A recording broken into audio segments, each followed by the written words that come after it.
Sometimes voice actors have to leave the comfort of the booth and travel into the wide, wide world.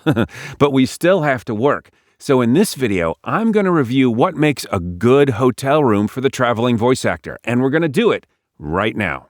News from the booth! Hi, I'm Rick McIver. Welcome to the VO Video Village, where we talk about all things VO, including tips for the traveling voice actor. Now, if that sounds good to you, go ahead and hit that subscribe button down there and join the village. It never fails. When a voice actor has to travel, suddenly we're barraged with all kinds of auditions and work.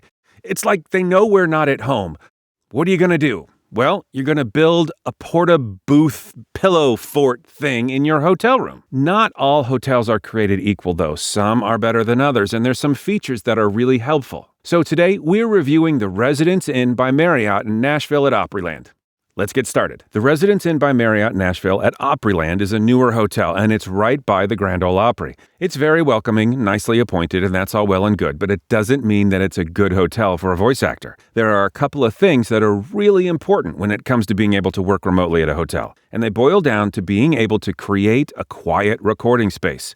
So let's take a look at this room. We're pretty close to the highway, like most hotels. Because this is newer construction, the windows are sealed very well, and they do a great job of knocking down the ambient traffic noise. Next, we're looking for a spot to set up that's on an interior wall if possible, and this Residence Inn has a great little cubby area by the bathroom that works perfectly for what we need.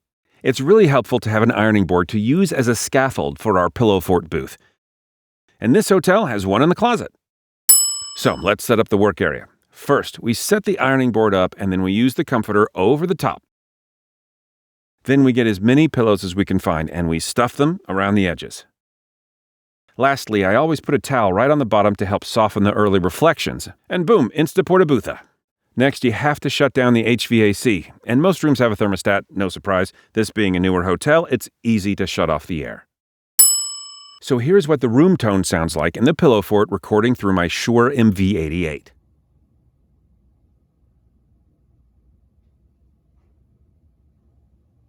So right here, right next to us when we checked in, there was a family, and the family had some kids, and the kids were pretty loud. So I was a little bit worried when it came to actually doing some voice recording.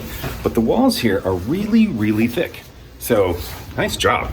So overall, I would give the Residence Inn by Mariott at Opryland in Nashville, it's a lot of things, 10 out of 10 microphones. It checked all the boxes. It had good windows and window seals to reduce traffic noise. Had an interior wall to work with. It had a full-size ironing board. Thermostat controls, easy to use. There were plenty of pillows. And the walls were pretty thick. So if you're in Nashville and you're looking for a place to stay, I totally recommend the Residence Inn up by Opryland.